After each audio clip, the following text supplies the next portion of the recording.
Adakah dalil yang menyatakan kalau seorang wanita tidak boleh bekerja di luar rumah?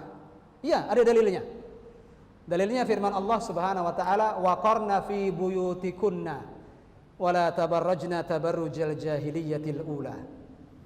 Allah Subhanahu wa taala berfirman, seraya memerintahkan kepada kaum muslimat, "Waqarna fi buyutikunna," dan tetaplah kalian tinggal di rumah-rumah kalian. Lihat surat Al-Ahzab ayat 33.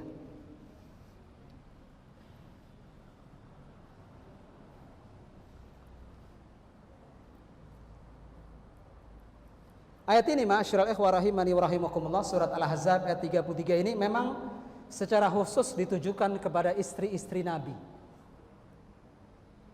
Tapi ini juga berlaku buat kaum muslimat semuanya. Karena kalau istri Nabi saja dilarang, diperintahkan untuk waqarna fi buyutikunna, dan tetaplah kalian di rumah-rumah kalian. Padahal istri-istri Nabi itu, kalau Bapak tahu, istri-istri Nabi itu di hati kaum muslimin seperti ibunya mereka sendiri. Karena itulah istri Nabi disebut apa? Ummahatul mu'minin. Istri-istri Nabi itu ummahatul mu'minin. Apa itu ummahatul mu'minin? Ibu-ibunya kaum mukminin. Maka Aisyah itu ibunya kaum mukminin. Khadijah itu ummul mu'minin, ibunya kaum mukminin. Posisi istri-istri Rasulullah itu seperti ibu kita. Berarti bagaimana kedudukan istri Nabi di hati kaum muslimin? Itu sama seperti ibunya. Pasti dijaga, pasti tidak akan diganggu, pasti berupaya agar ibunya selamat. Makanya Nabi SAW kalau wafat, istri-istri Nabi itu tidak boleh nikah lagi. Tidak boleh ada yang maju melamar. Kenapa? Karena itu ibunya kaum mukminin. Ada yang berani melamar ibunya? Na'udzubillah. Paham? Ayat ini walaupun untuk istri-istri Nabi yang terjaga, karena tidak mungkin istri Nabi itu berbuat zina, tapi tetap walaupun mereka dijaga oleh Allah tidak jatuh ke dalam zina, tetap disuruh untuk apa? Tinggal di rumah mereka masing-masing. Waqarna fi ibu. Maka perempuan itu ibu rumah tangga. Fitrahnya adalah ibu rumah tangga. Dia adalah raja di rumahnya, ratu di rumahnya. Rajanya suaminya. Ratunya siapa? Istrinya di rumah. Karena sekarang ini kalau kita perhatikan, kalau perempuan sudah bekerja di luar rumah, karena sebentar, sebelum itu siapa yang punya kewajiban mencari nafkah? Siapa? Laki-laki, iya tidak? Suami-suamilah yang punya kewajiban mencari nafkah. Menafkahi siapa? Istri dan anak-anaknya. Maka laki-laki keluar. Begitu laki-laki itu keluar. Bagaimana perintah Allah setelah selesai sholat Jumat? Dalam surat Al-Jum'ah, "Faida qudiyatis salatu fantashiru fil ard." Setelah selesai sholat Jumat, maka siapa yang disuruh sholat Jumat di masjid? Siapa yang wajib sholat Jumat di masjid? Laki-laki. Maka laki-laki selesai sholat Jumat disuruh apa? Fantashiru fil ard wabtagu min fadlillah. Menyebarlah kalian di muka bumi ini. Laki-laki disuruh setelah sholat Jumat kembali bekerja, kembali mencari rezeki. Laki-laki begitu hukum asalnya. Kalau perempuan di mana? Surat apa tadi barusan? Al-Ahzab ayat 33. Waqarna fi buyutikunna wa la tabarrajna tabarrujal jahiliyatil ula. Tetaplah kalian di rumah-rumah kalian. Jangan kalian keluar kecuali karena ada kebutuhan yang mendesak. Dan janganlah kalian tampakkan kecantikan kalian sebagaimana orang-orang perempuan-perempuan jahiliyah menampakkan kecantikannya. Saya tanya Pak, kalau perempuan kalau sudah keluar kerja, kira-kira bagaimana Pak tampilannya ketika keluar dari rumah? Pasti berdandan, iya tidak? Ya kan? Tidak mungkin tidak. Dan itu yang dilakukan wanita-wanita jahiliyah di luar rumah. Karena kecantikan perempuan itu untuk siapa sebenarnya Pak? Kecantikan istri kita, saya tanya Pak, milik kita atau milik publik? Saya tanya, kecantikan istri kita milik siapa? Milik kita atau milik publik? Kalau Anda mengatakan milik publik, berarti Anda tidak punya rasa cemburu berarti dengan istri Anda. Berarti istri kita tentu yang punya hak melihat kecantikannya kita. Istri kita bukan dagangan yang disebar keluar rumah. Lihat nih istri saya. Nggak ada yang begitu, nggak ada manusia normal begitu. Rata-rata sekarang laki-laki itu sudah kehilangan rasa cemburunya. Bangga bahkan memamerkan istrinya keluar. Na'udzubillah. Manusia yang masih fitrah tidak akan begitu.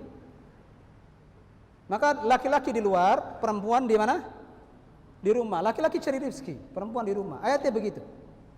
Dan lihat apa yang terjadi ketika kalau perempuan sudah keluar rumah. Apa yang terjadi, Pak? Di Jakarta ini apa yang terjadi? Perselingkuhan. Ya tidak? Kasus-kasus perselingkuhan sedikit di Jakarta ini. Kita capek bacanya, Pak, di koran itu. Capek baca. Bosan bacanya. Sampai bosan lihat. Baca maksiat bosan. Na'udzubillah. Maksiat itu lama-kelamaan jadi apa? Jadi berkurang di sini nih. Rasa benci kita kepada kemaksiatan karena seringnya dibaca di koran itu jadi apa? Berkurang, jadi biasa. Betul, Pak. Dan ini naudzubillah. Kalau sudah kemaksiatan biasa di hati kita, ini naudzubillah. Jadi ini zina jadi biasa di hati kita. Naudzubillah.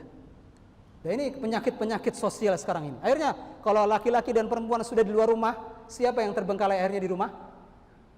Bapak akan temukan anak-anak yang seperti ini apa? Kurang perhatian. Jadi apa dia di luar sana nanti? Itu anak-anak nakal-nakal itu dia. Hasil daripada bapak dan ibunya sama-sama keluar rumah. Siapa yang didik dia di rumah? Pembantunya, televisi, apa yang pembantunya kalau dia pendidikannya tinggi, ya masih mending. Rata-rata pembantu apa pendidikannya? Lulusan apa? SD, rata-rata nggak sekolah bisa jadi. Apa yang diajarin ke anak kita? Bahasa-bahasa santun.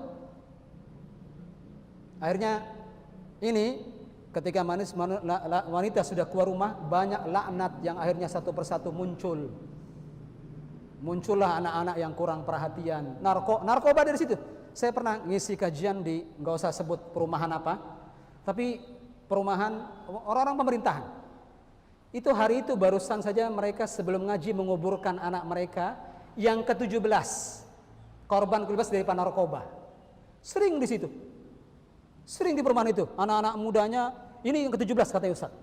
Makanya saya panggil ke sini, ingetin kepada ibu-ibunya, kembali ke rumah, perhatikan anaknya, karena dua-duanya kerja. Makanya sekarang ini ada sekolah apa namanya, Pak? Kalau sudah suami istrinya di luar rumah, dititipin kemana? Full day school.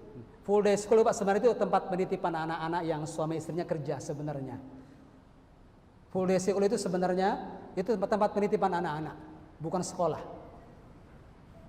Maka dulu saya pernah mengkritik masalah full day school ini. Dulu Bapak berapa jam sekolah ketika SD dulu, Pak? Berapa jam kita Pak dulu Pak ketika sekolah, Pak? Kelas 1 jam berapa jam? 3 jam lalu pulang kita kan, begitu kan, Pak? Sekarang kita baik-baik saja kan, Pak? Baik-baik saja kan? Ada full day school, anak-anak jadi apa? Kurang istirahat. Akhirnya mainnya lebih kuat daripada istirahatnya. Akhirnya muncul anak-anak bermasalah kesehatan belakangan ini. Semua laknat dari ketika sudah keluar daripada tuntunan Al-Quran dan Sunnah. Kembalilah kepada Al-Quran dan Sunnah, maka hidup kita akan normal. Ketika keluar daripada Al-Quran dan Sunnah, nanti abnormal kehidupan kita, Pak. Pasti ada saja yang tidak normal di keluarga kita itu. Akhirnya perempuannya punya pil, laki-lakinya punya will. Akhirnya rusak kalau sudah rumah tangga begini. Rusak, apa yang mau diharapkan rumah tangga? Bukankah rumah tangga tujuannya agar laki-laki perempuan tidak ke jalan yang diharamkan? Untuk apa kalau ujung-ujungnya begini? Laki-lakinya serong, perempuannya serong. Anak-anaknya kemana? Anak nggak terurus. Lihat, laknat kalau sudah perempuan sudah keluar rumah. Terserah Anda memilih yang mana. Tidak ada paksaan di sini. Tapi beginilah apa kata Allah dan apa kata Rasul. Semoga Allah SWT berikan hidayah kepada kita semua.